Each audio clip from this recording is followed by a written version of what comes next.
They handed me the updated itinerary, without my name on it. The Dubai trip, 5 nights at the Burj Al Arab, private desert safari, yacht cruise, all fully paid with my retirement savings. My gift to the family before I downsized and signed over the house. But now, my seat had been reassigned. "She really needs this trip," my son whispered. "She's been so stressed." His wife smiled from across the room, her third designer bag on the table, fake sympathy in her voice. "You'll be more comfortable at home anyway. Flights can be hard at your age." No one else said a word. My daughter looked down at her phone. My youngest grandchild asked if the hotel had a pool. My family turned quiet when I was erased from the plan. I stood there, holding the gift bags I had personally wrapped for each of them. Welcome kits with currency, travel pillows, even handwritten notes. I had stayed up the night before packing them, and they walked past me like I was furniture. My name is Charles Whitmore, and from wherever you're watching this, stay with me. Have you ever built something for people you love, only to realize you were never part of it? I didn't argue, didn't yell. I smiled and said, "Of course. She deserves it." That night, they took selfies at the departure gate. Her caption read, "Manifesting Peace Family Trip Deserved." The woman who once said, "You belong in a home, not on a plane," now had my seat and called it earned. But the house I was giving up, the accounts I had merged, the itinerary I arranged, all of it had one clause, one they never noticed. And when that clause activated, their dream vacation unraveled thread by thread. They touched down in Dubai just past midnight. No car. No staff holding a placard. No 5-star driver waiting with cold towels and refreshments. She texted me from the curb. "No one's here. Is there a delay?" I let the message sit. What they didn't know was that I hadn't canceled a thing. I had simply reassigned the guest of honor. The penthouse suite I booked now had a new name on the reservation. The welcome dinner? Redirected to a couple celebrating their 30th anniversary. Real love. The front desk told them the truth. "Your reservation has been updated. You're not listed." They settled for a basic room with twin beds and no view. I watched from home, logged into the concierge dashboard. Every dollar of that $28,000 had been carefully allocated through one luxury planner, a service that obeyed one master. Me. She posted nothing that night. No hashtag Wanderlust. No poolside boomerangs. Just silence. He called the next morning. No greeting. Just, "Can you fix this?" Fix? I had. Fix the blind spots. Fix the assumption that I'd always be their ATM in slippers. They used to joke about putting me in a care home someday, someplace peaceful for him. But this trip? That was going to be my goodbye, a gift of grace before I stepped out of their way. Instead, they showed me who I truly was to them. Expendable. I made one quiet call to the estate lawyer, revoked the deed transfer of the house, removed both their names from the joint trust clause. No announcement, just a legal whisper that would echo months later. While they wandered hotel lobbies, arguing with clerks, I sat on the porch with hot coffee, watching birds land on the railing like nothing had changed. Except everything had. Their texts changed tone by day 3. "We're doing our best here. Just thought you'd want to help. This is all a misunderstanding, right? Can you at least wire something for the cab?" Each message less confident than the last. But I didn't reply. I had replied for years, in sacrifices, in silent nods, in checks written without being asked. This time, I let the silence carry my answer. The concierge sent me an alert. Room downgraded to economy standard. Incident reported at front desk. Dispute over booking. She must have caused a scene. I pictured her, the one who once told me, "You're too old to travel in style," now standing in wrinkled clothes at a help desk, arguing over minibar charges.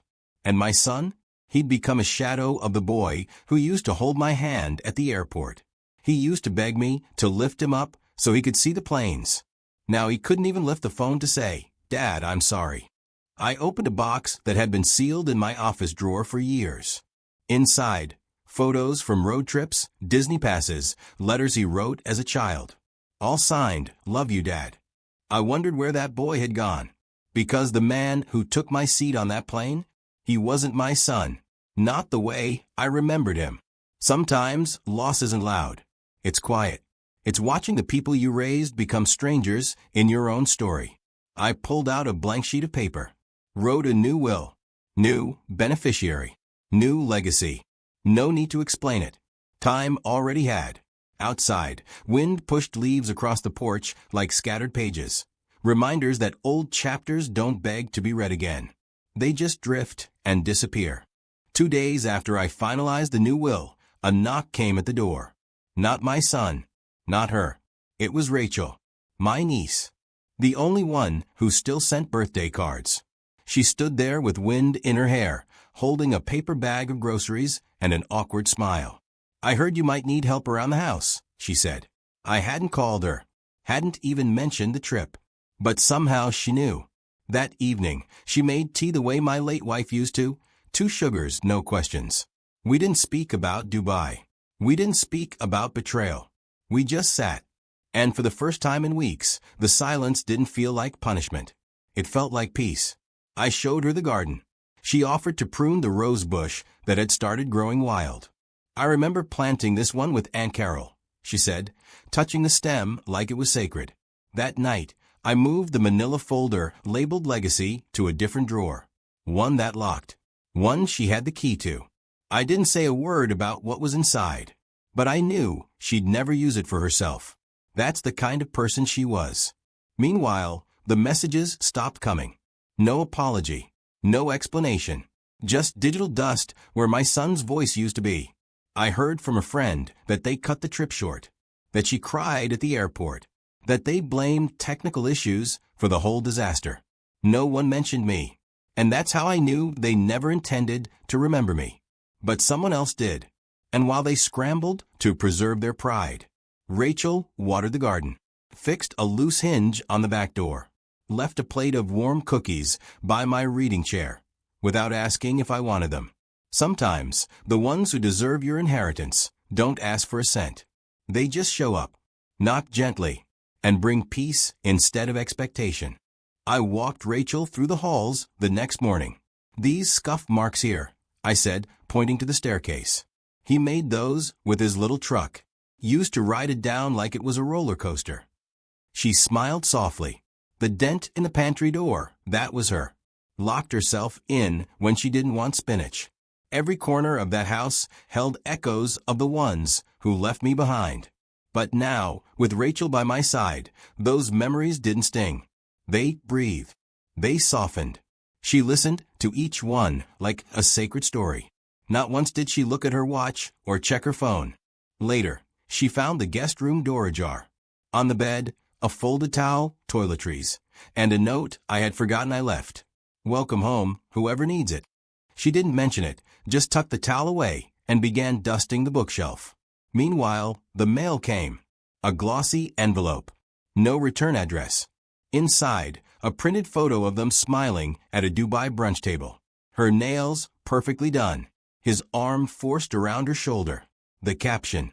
Still got the best out of it. Thanks anyway, Dad. No shame. Just a signature smirk in ink. I placed it in the fireplace and struck a match. No anger. No sadness. Just closure. Later that night, Rachel handed me a cup of mint tea. You okay? I looked around the quiet house. The curtains drawn just enough to let in starlight. The hum of the old fridge in the background. Her slippers gently brushing the tile as she walked. I think, I whispered, for the first time in a long while. I am. They had taken the seat, the suite, the trip. But they never understood the one thing the house did. I was never a burden. I was the foundation. And now that it was reclaimed, even the floorboards felt lighter. 3 weeks passed. The house was quiet, steady, the way an old tree feels before spring returns. Then came the voicemail. Hey, Dad. So we're back. His voice strained, nervous. Maybe we could have dinner sometime? Talk things through. I didn't return the call. Instead, I rewatched an old home video. Thanksgiving, years ago. My son carving the turkey, looking up at me like I held the world in my hands. Somewhere between that boy and the man who erased me from a seat I paid for, something had gone missing. And now he wanted dinner? He didn't know I had already planned one. That night, Rachel and I set the table for two. She brought out her mother's old china. I lit the candles Carol used to insist made the meal feel special, even if it's just stew. We ate slowly, laughed once or twice, talked about the tomato plants in the backyard and the breeze shifting seasons. No mention of Dubai. No weight of betrayal. Just presence. And for the first time, the empty chairs didn't ache. I left his message unanswered. Not out of spite, but because I finally realized, when someone shows you, they only remember you when it's convenient. You don't owe them a seat at the table or in your heart. Rachel cleared the dishes while humming a song her mom used to play on vinyl. She stacked them with care, rinsing each one without being asked. Sometimes, love is not loud. It's quiet footsteps in the hallway, a fresh towel on the banister, a cup of tea made without request. They had left me behind for luxury, but I had found something greater. And when people asked if I ever missed that trip, the one I paid for but never took, I'd smile, sip my tea, and say, I went somewhere better. It was a Tuesday afternoon when I heard tires on the gravel. I looked out the window. There they were, my son and his wife, standing beside a rented SUV, both dressed like they'd come straight from a real estate brochure. Polished. Practiced. She held a bouquet. He held nothing. I didn't move. Just let the wind chimes ring once before walking out to the porch. Dad, he said with a hesitant smile. We thought we'd stop by. Just wanted to clear the air. She stepped forward, her voice sugar-coated. We brought your favorite lemon bars from that little bakery you like. It was the same bakery she once called overrated and dusty. I stayed quiet. Rachel stepped outside, wiping flour from her hands. She had been baking bread. Her presence made the porch feel steady. My son glanced at her, then back at me. Look, I know things got weird, but we want to make it right. I mean, come on, it was just a misunderstanding, right? Misunderstanding? You erase your father from a trip he paid for, call it a gift to your wife, send mockery in the mail afterward. And now it's a misunderstanding? She broke the silence. I mean, you didn't really need to go to Dubai, did you? That heat, the walking. We were thinking of your health. And just like that, there it was again. The assumption that age makes you invisible. That silence means consent. That sacrifice comes without memory. I stood slowly, walked to the edge of the porch, took the envelope from my shirt pocket, handed it to him. He opened it. Inside, legal papers. Property reassigned. Will updated. Trust dissolved. New beneficiary. Rachel and Holloway. He looked up, face pale. This isn't a joke. No, I said. It's peace. His wife's voice trembled. You gave her everything? No, I replied. I gave her what she never asked for, and what you never valued. They stood frozen, wind brushing through the trees. Rachel walked back inside without a word.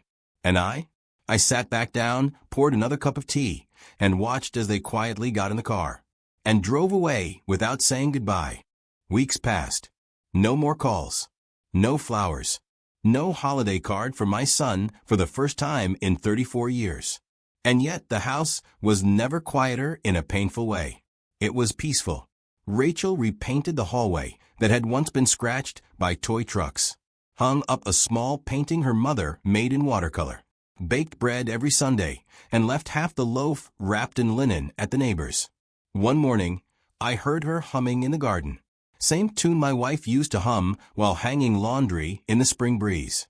It stopped me cold, not from sorrow, but from something deeper. Recognition. They say legacy is what you leave behind, but I think it's who stays when you've stopped giving. I had spent a lifetime building safety, warmth, opportunity, and I thought legacy meant handing that comfort to the ones who shared my blood. But in the end, it was the one who quietly remembered me, who knocked gently, who showed up without asking for a thing. That carried my story forward. I signed the final document that day, transferred the deed with full clarity, not as punishment, but as protection for myself, for my peace, for what I believed in. Rachel didn't celebrate. She just hugged me tight and said, "I'll take care of it. And of you." Later that night, she handed me a small gift, a leather-bound journal. Inside the first page, she had written, "You're not invisible. You're the reason we still see light in this home." I didn't cry. I simply placed it by the window, where morning light would find it. As for my son, I heard through a friend that things hadn't been easy since the trip. The business loan I was going to co-sign fell through. The apartment deal didn't close. And the woman he had chosen over family began whispering things behind closed doors. But I had no anger left, just silence, and a chair on the porch where peace finally sat beside me. Because sometimes the loudest justice is choosing not to be erased.